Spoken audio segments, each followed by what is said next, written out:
ലേലംവിളി last സ്റ്റേജിൽ എത്തിയിരിക്കുകയാണ്. നിലവിലിപ്പോൾ അൺസോൾഡായ താരങ്ങളെ ഒന്നും കൂടി വിളിക്കുന്നുണ്ട്. അവസാന നിമിഷം കുറഞ്ഞ വിലയ്ക്ക് വമ്പൻ താരങ്ങളെ വാങ്ങിച്ചിരിക്കുകയാണ് രാജസ്ഥാനും CSKയും, അതുപോലെ കൊൽക്കത്തയും വാങ്ങിച്ചിട്ടുണ്ട്. അപ്പോൾ ഓരോ ടീമുകളും വാങ്ങിച്ച താരങ്ങളെ കുറിച്ചാണ് നമ്മൾ ഇന്നത്തെ വീഡിയോയിൽ നോക്കുന്നത്. ഇതുപോലത്തെ IPL ന്യൂസിന് വേണ്ടി ഈ ചാനൽ മറക്കാതെ സബ്സ്ക്രൈബ് ചെയ്യൂ.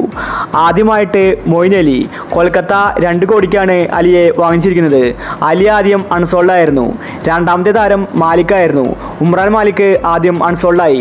എന്നാൽ അവസാന നിമിഷം 75 ലക്ഷത്തിന് കൊൽക്കത്ത വാങ്ങിച്ചിരിക്കുകയാണ്. മലയാളികളുടെ സൂപ്പർ താരമായ സച്ചിൻ ബേബി 30 ലക്ഷത്തിന് വിറ്റുപോയിരിക്കുകയാണ്. ഹൈദരാബാദാണ് സച്ചിൻ ബേബിയെ വാങ്ങിച്ചിരിക്കുന്നത്. അതേസമയം സച്ചിൻ്റെ മകനായ അർജുൻ ടെണ്ടുൽക്കർ അൺസോൾഡ് ആയിരിക്കുകയാണ്. സാധാരണ മുംബൈ ടീമാണ് അർജുനനെ വാങ്ങാറ്, വേറെ ആരും രംഗത്ത് വരാറില്ല. എന്നാൽ ഇപ്രാവശ്യം മുംബൈ ടീം അർജുനനെ കൈവിട്ടിരിക്കുകയാണ്. ഇതോടുകൂടി അർജുൻ അൺസോൾഡായി. ഇതേ സമയം രാജസ്ഥാൻ ടീം 1.5 കോടിക്ക് ഖ്വേന മഫഗയെ വാങ്ങിച്ചിരിക്കുകയാണ്. മികച്ച കളി കളിക്കുന്ന താരമാണിത്. എന്തായാലും രാജസ്ഥാന്റെ ഈ നീക്കം ഞെട്ടിച്ചിരിക്കുകയാണ്. അതുപോലെ സന്ദീപ് വാര്യർ അൺസോൾഡ് ആയിരിക്കുകയാണ്. ഒരുപാട് താരങ്ങൾ ഇപ്രാവശ്യം അൺസോൾഡ് ആവുന്നുണ്ട്. പക്ഷേ ഇക്കൂട്ടത്തിൽ എല്ലാവരെയും ഞെട്ടിച്ചത് വാർണറുടെ അൺസോൾഡ് ആണ്. താരം മികച്ച ഒരു പ്ലെയർ ആയിരുന്നു, എന്നിട്ടും ആരും തന്നെ താരത്തെ വാങ്ങിയില്ല.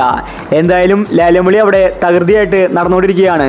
ലേലത്തിൽ ഏറ്റവും കൂടുതൽ താരങ്ങളെ വാങ്ങിച്ചിരിക്കുന്നത് CSKയും കൊൽക്കത്തയുമാണ്. അൺസോൾഡായ ഒരുവിധം താരങ്ങളെല്ലാം തന്നെ കൊൽക്കത്ത വാങ്ങിച്ചിട്ടുണ്ട്. കുറഞ്ഞ വിലയ്ക്ക് വലിയ താരങ്ങളെ കൊൽക്കത്തയ്ക്ക് കിട്ടി. അതുപോലെ രാജസ്ഥാനും വാങ്ങിച്ചിട്ടുണ്ട്. പക്ഷേ രാജസ്ഥാന് പേരുകേട്ട താരങ്ങൾ അധികമില്ല.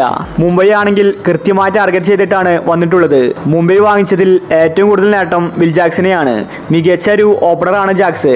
കഴിഞ്ഞ പ്രാവശ്യം RCBയിൽ വെടിക്കെട്ട് ബാറ്റിംഗ് ജാക്സ് കാഴ്ചവെച്ചിരുന്നു.